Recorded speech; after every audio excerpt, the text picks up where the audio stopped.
Bonsoir à tous, bienvenue dans ce 19-20 dans l'actualité en Bourgogne ce soir. On reste à table pour parler de véganisme, une tendance qui se développe depuis 5 ans dans les pays occidentaux. Chez nous aussi, une famille dijonnaise a ouvert ses portes à Tiffaine Pfeiffer et Rodolphe Augier, c'est leur truc. Vegan. Le mot a envahi les magasins, les sites internet et même les conversations. Comprenez, végétalien intégral.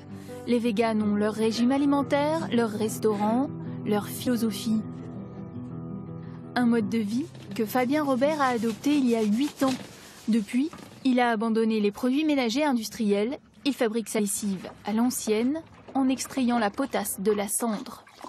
Pour 2 motifs principaux. Le premier, c'est que la lessive des lessiviers est testée sur les animaux. Et la deuxième, c'est que cette lessive-là ne coûte rien. Voilà, donc on gagne sur tous les plans. Tu veux me goûter ça pour voir si c'est suffisamment cuit?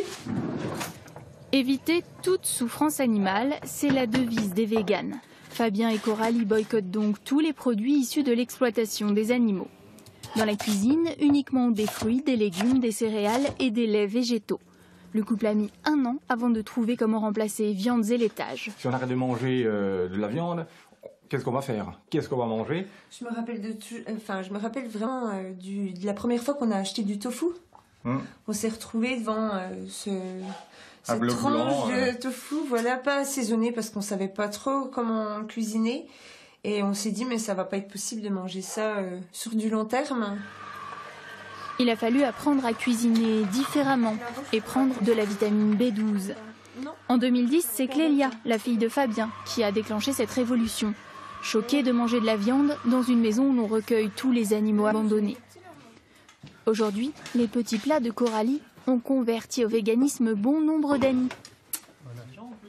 Même Alain, le père de Fabien, convaincu par les substituts carnés. C'est plus facile de faire griller un beefsteak que de faire du 7 ans, voyez. Donc, mais il faut vouloir. Quelqu'un qui veut changer un petit peu la donne, bon, il se donne les moyens.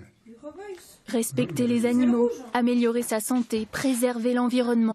Fabien, Coralie et leurs amis ne manquent pas d'arguments. Avec leur association Combactive, ils font de la pédagogie. Les animaux ne sont pas des objets et tous les animaux sont des êtres vivants, doués de sensibilité et qui ressentent la douleur. Et à partir de là, c'est à mon sens pas correct que de continuer à les faire souffrir pour des choses qui n'ont aucun intérêt, ou en tout cas quand on sait qu'il y a des alternatives. Même les crêpes sans œufs ni lait existent. La preuve, pour la Chandeleur, Fabien, Coralie et Alain ont organisé une vente de crêpes véganes au centre-ville de Dijon. Objectif, faire de nouveaux adeptes de ce régime adopté par seulement 2% des Français. Pour changer le monde, il faut le mettre en appétit.